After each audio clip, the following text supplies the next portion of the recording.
रहे हैं आप और मैं हूं आप सबके साथ अनूप। बुलेटिन में बात आज की बेहतर तस्वीर यानी सबसे सुखद खबर की, सुखद तस्वीर की जो दिल्ली से आई है, जहां पीएम मोदी ने एम्स में कोरोना वैक्सीन की दूसरी डोज लगवाई। पीएम को कोरोना वैक्सीन की दूसरी डोज पंजाब की नर्स निशा शर्मा ने दी, तो वहीं पुडुचेरी की सिस्टर पी निवेदा भी वहां मौजूद थी। पीएम ने इससे पहले 1 मार्च को पहले डोज ली थी। पीएम मोदी ने ट्वीट करके लोगों से वैक्सीन लगवाने की अपील भी की है।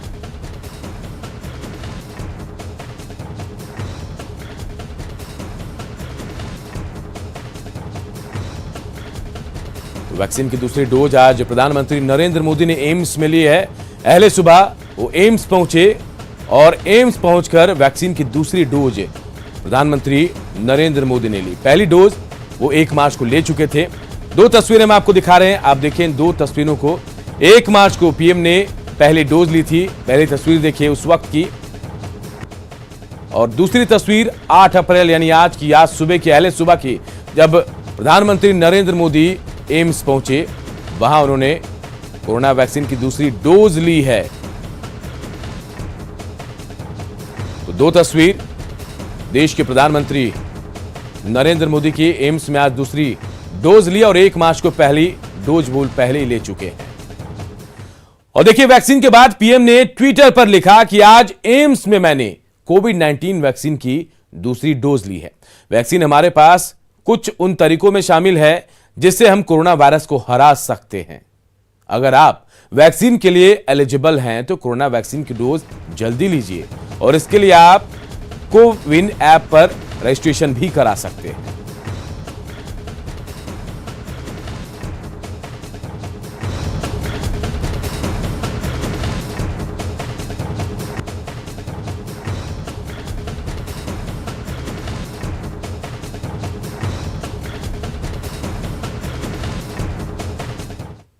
पता चला कि सर अपनी कोवैक्सीन की सेकेंड डोज के लिए एम्स आ रहे हैं और हमें उन्हें वैक्सीनेट करना है। सो हमने उनको वैक्सीन की सेकेंड डोज दी और हमें बहुत अच्छा लगा उनसे मिलके, और फिर उनसे थोड़ी सी बातचीत भी हुई। उन्होंने पूछा कि हम कहाँ से हैं और फिर एक फ़ोटोग्राफ ली, and it was really very memorable moment for me कि उनसे मिलने का मौका मिला और उन्हें वैक्सीनेट करने का मौका मिला इस पैंडेमिक सिचुएशन में। As I had another opportunity to meet sir to vaccinate him for the second time. I assisted Sister Nisha. Basically, I'm from Pondicherry, as already told. I was elated again. I got a second opportunity to meet sir. अच्छा लगा, sir से फिर से बातचीत हुई, एक photo भी लिए थे हमने। और देखिए कोरोना के बढ़ते मामलों को लेकर सीएम नीतीश कुमार ने बिहार वासियों के नाम चिट्ठी लिखी है। उन्होंने लोगों से सजग और सतर्कता बरतने की अपील की। मुख्यमंत्री ने लिखा कि सरकार पूरी तरह से हर संभव कोशिश कर रही है, लेकिन बिना जनता के सहयोग के कोरोना के चेन को तोड़ा नहीं जा सकता। सीएम नीतीश ने लोगों से हर एहतियात अपनाने की अपील भी की है। तो कोरोना पर नीतीश की जनता को चिट्ठी लिखी है, जनता से अपील की है और कहा है कि सरकार हर संभव कोशिश कर रही है, लेकिन इसके बावजूद जनता का सहयोग चाहिए, तभी हम कोरोना के इस चेन को तोड़ सकते हैं। चिट्ठी में सीएम नीतीश ने अपील की है कि कोरोना के मामले में एक बार फिर से तेजी से ये मामले बढ़ रहे हैं और इसके लिए सबकी सुरक्षा को लेकर सरकार की चिंता भी बढ़ गई है। इसी संदर्भ में ये पत्र आप सबको लिख रहा हूं। इस वैश्विक महामारी से हम सबको मिलकर लड़ना है। कोरोना के खिलाफ अब तक हमने काफी मजबूती से लड़ाई लड़ी, इसलिए हम सभी को बेहद अनुशासित तरीके से निम्नलिखित बातों का कड़ाई से पालन करना होगा। मास्क का उपयोग जरूरी है। घर से बाहर निकलने की स्थिति में सोशल डिस्टेंसिंग यानी 2 गज की दूरी का पालन जरूरी है। साबुन से नियमित हाथ धोते रहें। सैनिटाइजर का भी प्रयोग कर सकते हैं। किसी भी स्थान पर जाकर भीड़ भाड़ नहीं करें तथा अनावश्यक बाहर जाने से बचें। बच्चे, गर्भवती महिलाएं, बुजुर्गों और अन्य गंभीर बीमारियों से ग्रसित लोगों का विशेष ध्यान रखें। इन्हें घर पे ही रहना चाहिए और इलाज जैसी विशेष परिस्थिति में ही घर से बाहर निकलना चाहिए। 45 साल और इससे ज्यादा उम्र के लोगों को कोरोना का टीका अवश्य लगवाना चाहिए। इसको ध्यान में रखते हुए समाज के अन्य लोगों को भी टीकाकरण हेतु प्रेरित करें। खांसी, बुखार, सांस लेने में तकलीफ या अन्य लक्षण हो तो कोरोना जांच अवश्य कराएं। मुझे पूरा विश्वास है कि आप सबके सहयोग से हम मिलकर इस वैश्विक महामारी को हराएंगे। कोरोना के मामले झारखंड में भी तेजी से बढ़ रहे हैं। बुधवार को राज्य में 22,105 लोगों की कोरोना जांच हुई, जिनमें 1,312 संक्रमित पाए गए। इस तरह राज्य में हर दिन मिलने वाले मरीजों की संख्या लगातार बढ़ रही है। रांची में लगातार तीसरे दिन 500 से ज्यादा नए मरीज मिले हैं। यहां बुधवार को कुल 562 नए मरीज मिले। इसके बाद पूर्वी सिंहभूम में 149 मरीज मिले। राज्य में 24 घंटे के भीतर 7 मरीजों की मौत भी इलाज के दौरान हुई है। राहत की बात यह है कि राज्य में पिछले 24 घंटे के भीतर 277 मरीज स्वस्थ भी हुए हैं। इसके साथ ही कोरोना वायरस के बढ़ते संक्रमण और बढ़ती ताकत का अंदाजा लगाने के लिए अब राज्य से RT-PCR की जांच report institute of life sciences Bhubaneswar भेजी जाएगी। स्वास्थ्य विभाग के सचिव ने इससे संबंधित निर्देश सभी जिलों के उपायुक्तों को दिया है।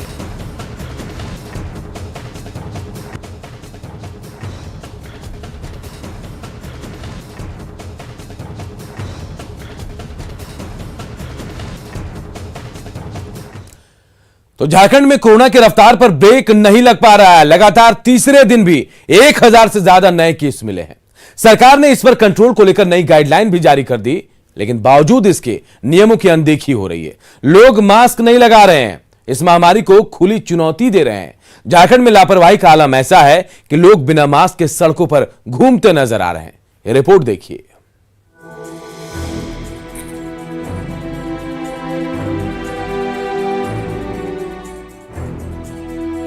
कोरोना को लेकर नई गाइडलाइन जारी होने के बाद जिला प्रशासन भी अलर्ट मोड में आ गई है। प्रशासन की टीम लगातार नियमों के पालन को लेकर जागरूकता अभियान चला रही है। ऐसे में जरूरी है कि उनकी नाक के नीचे क्या कुछ चल रहा है, जरा उसे भी टटोल लिया जाए। डीसी कार्यालय परिसर का ये नजारा है। लोग बेझिझक सोशल डिस्टेंसिंग की धज्जियां उड़ा रहे हैं। आप देख सकते हैं कि इन महिलाओं के मुंह पर मास्क नहीं है और सवाल पूछने पर कैसे ये महिलाएं भाग खड़ी हो जाती हैं।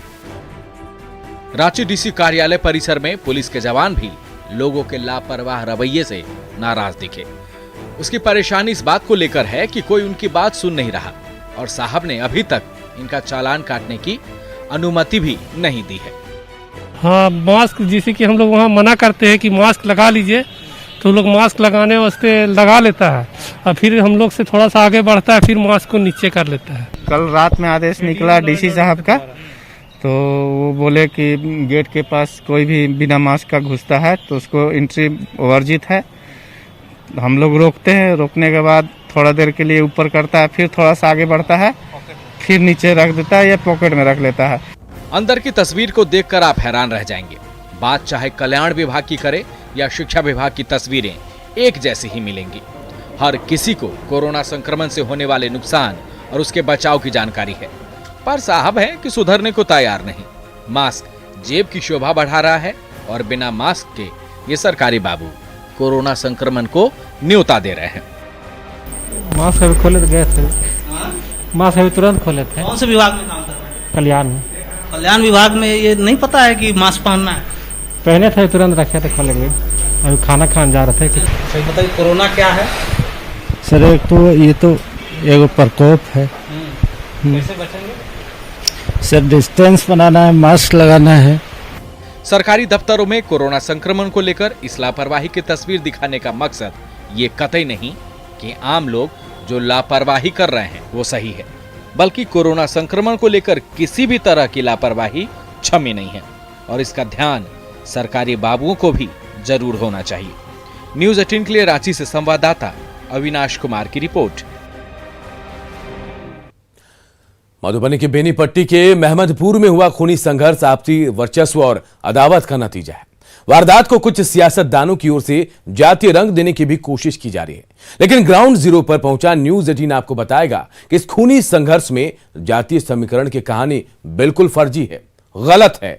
जाति की जहरीली हवा की ओर सियासी रुख करने की जो कोशिश हो रही है वो क्यों बेबुनियाद है, देखिए हमारी ये एक्सक्लूसिव रिपोर्ट।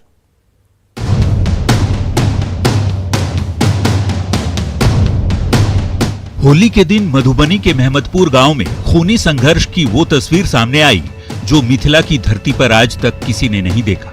एक साथ एक ही परिवार के 5 लोगों को मौत के घाट उतार दिया गया। इस जघन्य हत्याकांड के बाद जहां पुलिस और प्रशासन पर सवाल खड़े हो रहे हैं, तो वहीं दूसरी ओर इसे जातीय संघर्ष बनाने की भी कोशिश हो रही है। एक एक कर सभी राजनीतिक दल के नेताओं के मेहमदपुर पहुंचने और सियासी बयानों से हत्याकांड की धार को जातीय रंग देना भी शुरू हो चुका है। लेकिन हम आपको बताते हैं कि कैसे इस खूनी संघर्ष का जातीय वर्चस्व से कोई लेना देना नहीं। दरअसल मेहमदपुर कांड में कुल 35 नामजद आरोपी बनाए गए। इन आरोपियों में 18 ब्राह्मण जाति से तो 13 राजपूत जाति से, जबकि एक आरोपी अति पिछड़ा वर्ग से है तो 2 अनुसूचित जाति से।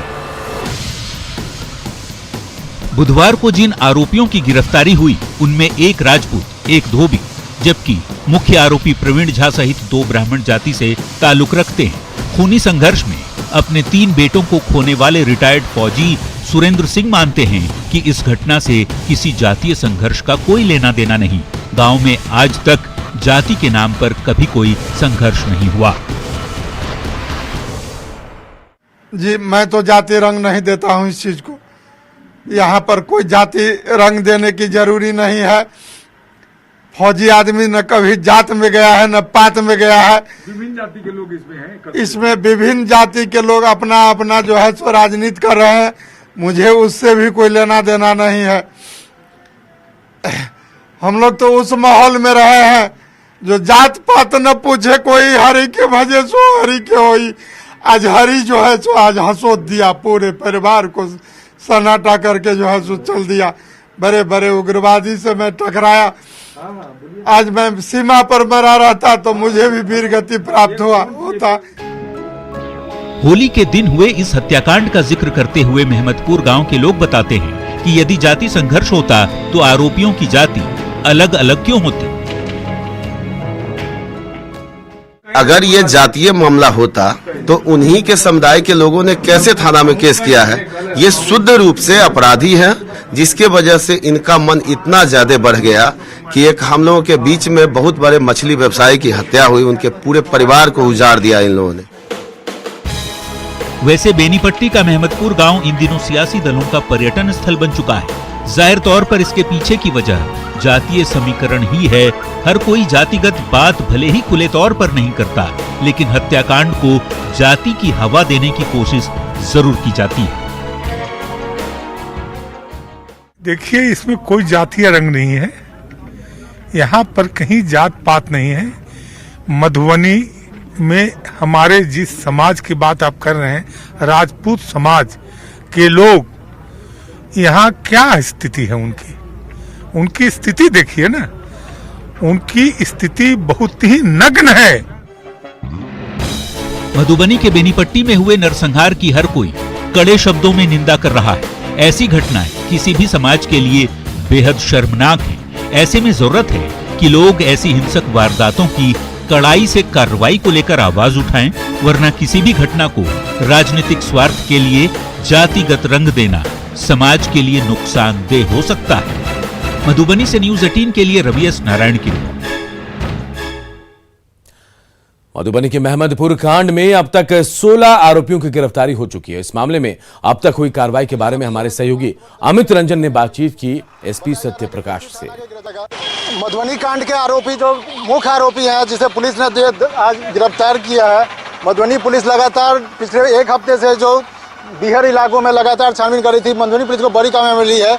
यहाँ हमारे साथ ये सर, ये जो मधुबनी कांड में जो आज जो 6 मुख्य आरोपी जो हैं, जो मुख्य गिरफ्तारी हुई है, और लगातार पुलिस पिछले एक हफ्ते से जो रात भर दबी चल रही थी और एक बड़ी कामयाबी मिली है। कहाँ से कैसे गिरफ्तारी हुई है सर? ये इनका जो है, आज हम लोग बिस्फी थाना क्षेत्र में रघौली है, वहाँ पर एक ब्रह्मेश महतो करके हैं, उनके यहाँ पर वो छुपे हुए थे। उसी में पुलिस को टेक्निकल और मैनुअल इनपुट मिला। गुप्त सूचना के आधार पर हम लोग के द्वारा गिरफ्तारी की गई है। इस क्रम में पूछताछ करते हुए और भी अन्य लोगों पर भी गिरफ्तारी अभी जारी है। सर, ये टोटल अब 16, मतलब 10 पहले हुआ था, 6 जो आज जो मुख्य अभियुक्त के साथ, टोटल 16 गिरफ्तारी हो गई है। और आगे और उम्मीद है इन लोगों से? हाँ, अभी ये हम लोग का अभियान चलता रहेगा। ये तो ये कुछ ये और अभी सर, ये जो खुलासा भी कुछ और जल्द होना है सर इस साल में। हाँ। तो ये मधुबनी एसपी डॉक्टर सत्य प्रकाश जी के नेतृत्व में लगातार छापेमारी चल रही थी और पिछले एक हफ्ते से जो पुलिस पे काफ़ी दबाव भी था जो ये मिथिलांचल पे एक कलंक माना जा रहा है। ये जो बड़ी घटना हुई है। अमित रंजन, न्यूज 18 मधुबनी। इधर बेतिया पुलिस ने एक ऐसे शातिर ठग को गिरफ्तार किया जो अब तक 50 लोगों को करीब 5 करोड़ का चूना लगा चुका है। शहर के किला मोहल्ले का रहने वाला शातिर ठग रविंद्र शुक्ला मिलन बिजनेस और मनोज ट्रेडर्स के नाम से फर्जी कंपनी चलाता था और लोगों को मोटी राशि लौटाने का झांसा देकर अपनी कंपनी में निवेश कराता था। इसके झांसे में आकर किसी ने अपनी गाड़ी कमाई के 30 लाख तो किसी ने 20 लाख तक दे दिए, लेकिन जब पैसा मिलने में देरी होने लगी तो निवेशक परेशान हो गए। बाद में 3 लोगों ने रविंद्र शुक्ला के खिलाफ थाने में केस दर्ज कराया, लेकिन ये जो शातिर पुलिस से बचता रहा। पिछले 1 साल से करीब 5 करोड़ रुपए लेकर ये फरार था। पीड़ितों ने जब पुलिस के आला अधिकारियों से गुहार लगाई तो नगर थाना पुलिस ने शातिर रविंद्र शुक्ला को गिरफ्तार कर जेल भेज दिया।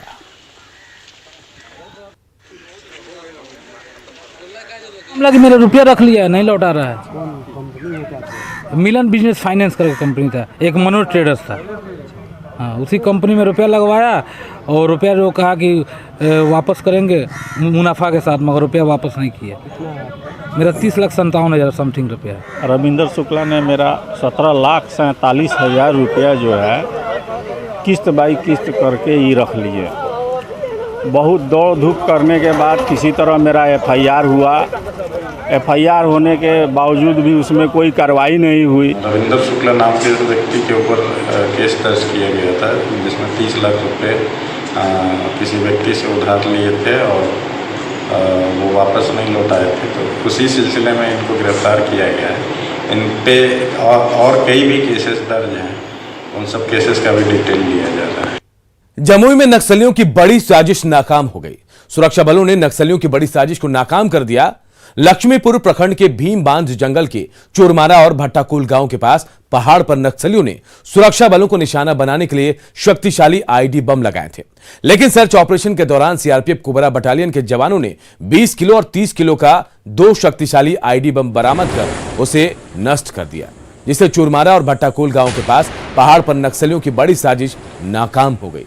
बम को नष्ट करने के लिए सुरक्षा बलों ने जो विस्फोट किया उससे अंदाजा लगाया जा सकता है कि बम कितना शक्तिशाली था। ब्लास्ट की 2 तस्वीरें हम आपको आपके टीवी स्क्रीन पर दिखा रहे हैं। इन दोनों बमों के बारे में आपको बताएं, एक बम जो 30 किलो का था और दूसरा 20 किलो का, जिन्हें सुरक्षा बलों ने डिफ्यूज कर दिया।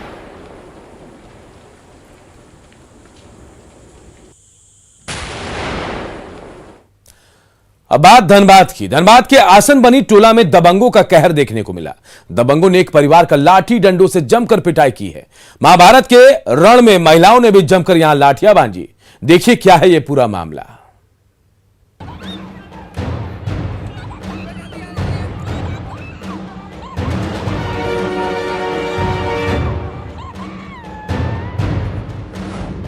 कुरुक्षेत्र बना दास टोला। फिल्मी स्टाइल में चली लाठियां। दबंगों के आगे घरों में दुबके लोग। आरोपियों पर कब होगी कार्रवाई? लठबाजी की ये तस्वीरें कोयलांचल धनबाद के आसनबनी दास टोला की, जहां फिल्मी अंदाज में दबंगों ने एक परिवार पर लाठियों की बौछार कर दी। देखते ही देखते बरवाडा थाना क्षेत्र का आसनबनी दास टोला कुरुक्षेत्र में तब्दील हो गया। रण क्षेत्र में मर्दों के साथ महिलाएं भी लाठियां भांजती दिखी। महाभारत चलता रहा, पीड़ित परिवार मदद के लिए चिल्लाता रहा, लेकिन दबंगों का ऐसा खौफ था कि कोई बचाने के लिए घर से बाहर तक नहीं निकला। देखिए कैसे ये लठबाज बुजुर्ग पर लाठियों की बौछार कर रहे। दूसरा लठबाज बुजुर्ग का हाथ पकड़े हुए है। देखते ही देखते दबंगों ने बुजुर्ग और उसके बेटे को मार पीट कर लहूलुहान कर दिया।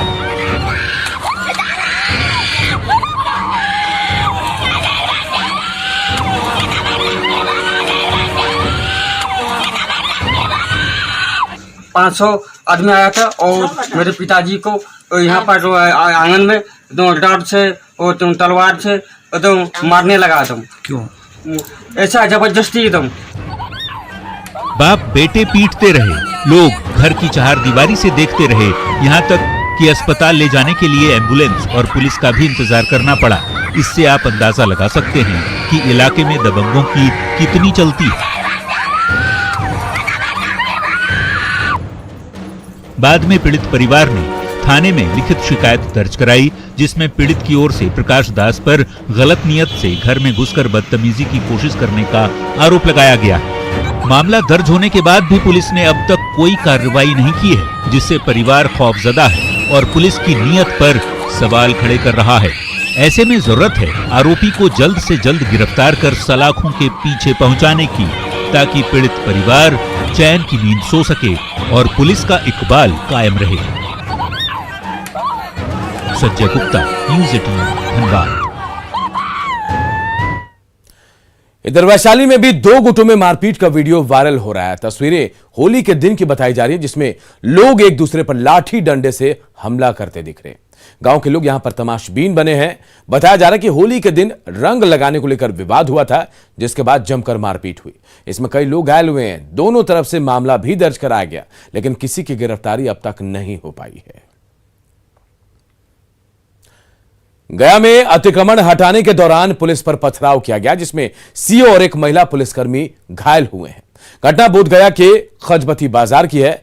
दुकान तोड़े जाने से नाराज लोगों ने पुलिस पर पथराव शुरू कर दिया। पत्थरबाजी तब शुरू हुई जब जेसीबी ड्राइवर गाड़ी लेकर भागने लगा और उसकी चपेट में आने से एक महिला पुलिसकर्मी जख्मी हो गई। इधर सासाराम पहुंचे केंद्रीय स्वास्थ्य राज्य मंत्री और बीजेपी सांसद अश्विनी चौबे ने पार्टी कार्यकर्ताओं से मुलाकात की। इस दौरान मीडिया से बातचीत में अश्विनी चौबे ने कहा कि असम में एक बार फिर बीजेपी की सरकार बनने जा रही है और पश्चिम बंगाल में भी जनता ने परिवर्तन कर बीजेपी को मौका देने का मन बना लिया है। तो आसाम में तो हमारी स्थिति फिर दोबारा हम मजबूती से आ रहे हैं बड़े पैमाने पर, और बंगाल के अंदर जनता ने मूड बना लिया है, परिवर्तन का मूड है। बंगाल की जनता ने कहा, ये ठोक के कह दिया है, उनके जमीन का धरातल जो है अब तृणमूल कांग्रेस का, जो ममता जी का पैर के तले उनकी जमीन खिसक चुकी है।